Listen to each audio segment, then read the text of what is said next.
Live Bharat में आपका स्वागत है। हम आपको बता दें कि गोरखपुर के दीनदयाल उपाध्याय गोरखपुर विश्वविद्यालय गोरखपुर के 43वें दीक्षांत समारोह के उपलक्ष्य में दीक्षांत भवन सभागार में काव्य संगोष्ठी का हुआ आयोजन। इसके मुख्य अतिथि कुलपति प्रोफेसर पूनम टंडन, काव्य गोष्ठी संयोजक प्रोफेसर राजेश कुमार माल, कुल सचिव प्रोफेसर शानन तनु रस्तोगी, अनुश्रवण समिति की प्रोफेसर नंदिता सिंह रही। इस कार्यक्रम में देवेंद्र, सरवत जमाल, जयप्रकाश नायक, सुभाष यादव, नुसरत अतीक, चेतना पांडे, चारुशीला सिंह, आकृति विज्ञा, अर्पण, वसीम मजहर आदि लोगों ने अपने अपने काव्य को पढ़ा। इस दौरान बड़ी संख्या में लोग रहे उपस्थित। मीडिया से बात करते हुए उर्दू विभाग के डॉक्टर साजिद हुसैन अंसारी ने बताया कि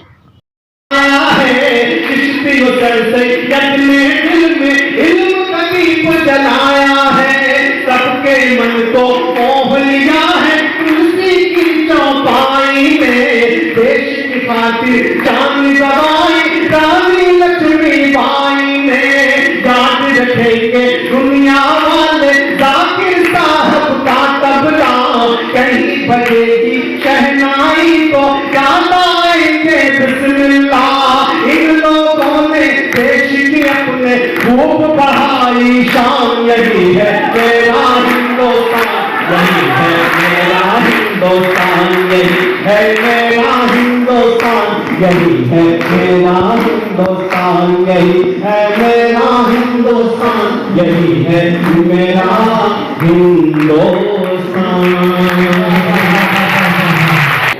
मगर जो प्यार वाले हैं वो केवल प्यार करते हैं, जो नफरत देते हैं, द्वेष का व्यापार करते हैं।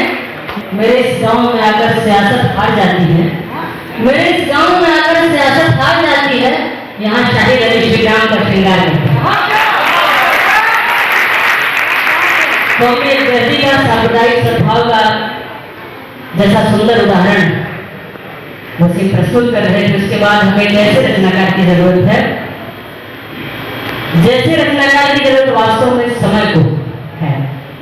ये कठिन दौर जहां महिलाओं के लिए चुनौती है, ये कठिन दौर उन लोगों के लिए चुनौतीपूर्ण है जो दिल से सोचते हैं, ये कठिन दौर उन लोगों का है जो संवेदना को जीते हैं।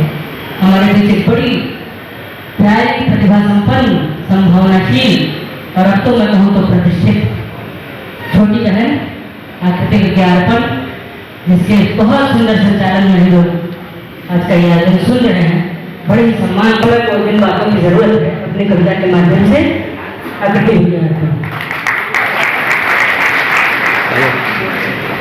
कभी आ रहे। बहुत शुक्रिया चेतना दी, माननीय अध्यक्ष महोदय का आदेश, आप ही के बीच की बच्ची हूँ और इसी वाले मंच से निकल के आई हूँ। सभी को प्रणाम करिए। सीना पर ते चढ़ के मरिए, रे मुनिया ते न डरिए, जवाब शासन हाथ लगा ले सबसे पहले आंख मिल गए। सीना पर ते चढ़ के मरिए, रे मुनिया ते न डरिए, जवाब शासन हाथ लगा ले सबसे पहले आंख निकल गए। बात कहना चाहते हैं, अहले जहां की लड़कियों, अहले जहां की लड़कियों, बात लगी है सीने में, उसी आग पर चलना है, चंडी ज्वाला दुर्गापुर में ज्वाला बनकर जलना है, चंडी ज्वाला दुर्गापुर में। एक चीज और ध्यान में आ रहा है कि आजकल स्त्री विमर्श का ऐसा स्वर आ गया है जैसे लगता है कि लड़के को राक्षस है जो आपको खाने के लिए जन्मे हैं। हालांकि लड़के हमारे भाई हैं, मित्र हैं, हमें तो लड़कों ने हमेशा मेरा साथ दिया है। तो मैं लड़कों के लिए कुछ कहना चाहती हूँ, यह भी समय की जरूरत है। अगर आप लड़कों को कुंठित बना देंगे तो ऐसी घटनाएं और ज्यादा होंगी। गाँवों की यशवंत सुनना सलीम यशवंत सब बच्चे सुनेगा कि गाँवों की शाम हो या रात हो, सुबह ये खाली है। गाँवों की शाम हो या रात हो, सुबह ये खाली है। जहन पर जोर देकर सोच, वो वादा ये खाली है। अरे लड़के सुनो एक बात कहनी है, अरे लड़के सुनो एक बात कहनी है, अगर रोने का मन हो तो मेरा कंधा ये खाली, अगर रोने का मन हो तो मेरा कंधा भार लिए जिम्मेदारी का। कितना कुछ लोग होते हैं, अपना दुख वो किससे बोले, हमने सुनना तक न सीखा। आज लड़कों में भी दिल होता है, लड़के भी तो रोते हैं। आज लड़कों में भी दिल होता है, लड़के भी तो रोते हैं। सुनो बसंती बंद हुआ है लड़कियों के लिए। मैं चाहती हूँ कि आप सभी अपने प्रेमिकाओं बहनों को ये रचना दें कि कैसे मैं चाहती हूँ कि समाज के जो ताने हैं, ऐसा ओकरा पीछे लड़का जरूरत है, लड़की तो मेहनत कर ही ना सकेंगे, खाली शॉर्टकट से वो आगे बढ़ेंगे। जितने समाज के सो कॉल्ड प्रतिमान बनाए गए हैं, उन सबसे मुक्त होने का एक क्षण देती हूँ। ओ चिड़ैया रे चिड़ैया सुन, चिड़ैया सुन, ओ चिड़ैया रे चिड़ैया सुन, चिड़ैया सुन, जग के ताने हैं ये दिल के नीड़े से बुन, ये दिल के नीड़े से बुन। ओ चिड़ैया रे चिड़ैया सुन, चिड़ैया सुन, जगे काली कोठरी काजल लगा दीवार पर, ज्ञान देंगे सब तुझे बिन दाग के ही पार कर। दाग का मतलब नहीं कि छोड़ दे तो धुन। ओ चिड़ैया रे चिड़ैया सुन, चिड़ैया सुन, कब तलक लेगी सहारे मीठी मीठी बात की। शुभांगी को भी सुनना। कब तलक लेगी सहारे मीठी मीठी बात की, साथ तुझको भजनी है काली अंधेरी रात की। सत्य बिना मार्ग पर देनी पड़े अनगिन परीक्षा, थोपने को सब रहेंगे पूछता कोई। आज का जो यहाँ पर मुशायरा और कवि सम्मेलन हो रहा है, किस उपलक्ष्य में है? ये दीक्षांत समारोह, हर साल जो दीक्षांत समारोह होता है, आज इस बार हमारे दीनदयाल उपाध्याय गोरखपुर विश्वविद्यालय का 43वां दीक्षांत समारोह हो रहा है। तो दीक्षांत समारोह के में हम एक सप्ताह पहले से मुख्तलिफ अलग अलग शोबों में, अलग अलग विभाग में तरह तरह के प्रोग्राम आयोजित किए जाते हैं, जिसमें आज शोबा उर्दू यानी उर्दू विभाग, हिंदी विभाग, अंग्रेज़ी विभाग और संस्कृत विभाग यानी ये लिटरेचर के हमारे जो नए लिखने वाले, कविता लिखने वाले, गज़ल लिखने वाले जो हमारे नए शायर हैं, नए बच्चे हैं जो शायरी शुरू कर रहे हैं, उनको एक प्लेटफॉर्म, एक मौका दिया जाता है यूनिवर्सिटी में। एक बहाना होता है, मुशायरा एक हमारा होता है, उसमें हम बाहर के भी शायरों को बुलाते हैं। उनके साथ अगर हमारे बच्चे बैठते हैं और उनके साथ शायरी पढ़ते हैं तो उनको एक बहुत बड़ा हौसला मिलता है, बहुत बड़ा प्लेटफॉर्म मिलता है शायरी करने का, कुछ कहने का।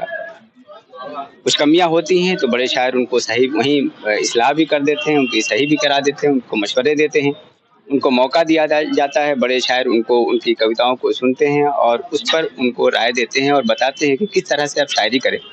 तो हर साल हमारे 10-15 हर विभाग के बच्चों को, हर सब्जेक्ट के बच्चों को, हर विषय के बच्चों को जो शायरी कर रहे हैं उनको एक मौका मिलता है और वो शायरी सीखते हैं, करते हैं, पढ़ते हैं हमारे सामने। तो वो यही शायर जो आगे चल करके हम जो हमारे बीच बैठे हुए हैं जो शायरी कर रहे हैं, इसमें कई शायर ऐसे हैं जो आज हिंदुस्तान ही नहीं बल्कि दुनिया के मुख्तलिफ गोशों में जाकर के, मुख्तलिफ कोनों में जाकर के हमारे गोरखपुर का नाम रोशन कर रहे हैं, हमारे विश्वविद्यालय का नाम रोशन कर रहे हैं। ये हमारे लिए बड़ी अच्छी बात है। आप खुद ही लिटरेचर से जुड़े हुए हैं और हम खुद ही इस मौके पर 2 लाइन बोलना चाहेंगे? हाँ, शायरी करते हैं, गीत भी कहते हैं, कभी जब मौका मिलता है। ये मौका है, 2 लाइन बोल दें और बात खत्म करें। अब मेरा शेर है कि इंसान परेशान नजर आएगा कब तक, इंसान परेशान नजर आएगा कब तक, तस्वीर अलम दुनिया को दिखलाएगा कब तक। अब सारा ज़माना है जफ़ाओं का परस्तार, एक लफ्ज़ से मोहब्बत को दोहराएगा कब तक। शुक्रिया। आपका शुक्रिया। Doctor Sajid Hussain Ansari, assistant professor, department of Urdu, DDU Gorakhpur. शुक्रिया। आज जो यहाँ पर ये कार्यक्रम हो रहा है, किस तरह का कार्यक्रम है और किस उपलक्ष्य में चल रहा है? दरअसल दीनदयाल उपाध्याय गोरखपुर विश्वविद्यालय का 43वां जो है दीक्षांत समारोह है। तो हर वर्ष जब भी दीक्षांत समारोह होता है तो विभिन्न विभागों द्वारा अब अलग अलग विभागों में कार्यक्रम होता है। केंद्रीय कार्यक्रम सांस्कृतिक संध्या और काव्य सम्मेलन से कवि सम्मेलन और मुशायरे शुरू होता है। तो आज जो है वो कवि सम्मेलन और मुशायरे का आगाज हुआ है। एक तरह से कहा जाए कि केंद्रीकृत दीनदयाल उपाध्याय गोरखपुर विश्वविद्यालय के 43वें दीक्षांत समारोह का ये महत्वपूर्ण आगाज, ये महत्वपूर्ण शुरुआत हो रही है। मूलतः हम लोगों की पूरी जो सोचने का तरीका ये है कि जो नवोदित रचनाकार हैं, विद्यार्थी हैं, और खास करके चूंकि हमारे विश्वविद्यालय में 4 भाषाएं पढ़ाई जाती हैं, संस्कृत, उर्दू, अंग्रेजी और हिंदी।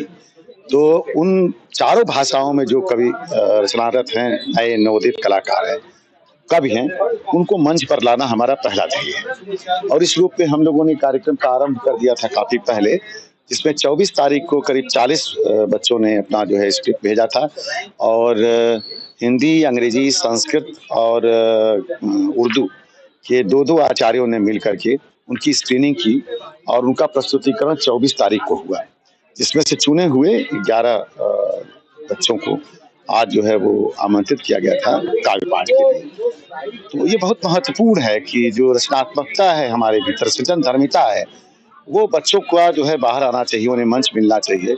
और ये कार्यक्रम इस रूप में पहले तो आप देखे होंगे, इस कार्यक्रम का जो पूर्वार्ध है वो पूर्वार्ध बच्चों को समर्पित था, लेकिन उन बच्चों को दिशा भी मिले, इसलिए शहर और आसपास के जो बड़े कवि हैं उनको हम लोगों ने आमंत्रित किया था। जैसे सरबत जमाल हैं, जैसे देवेंद्र आर्य सर हैं, जैसे जेपी नायक हैं जो महत्वपूर्ण गीतकार हैं।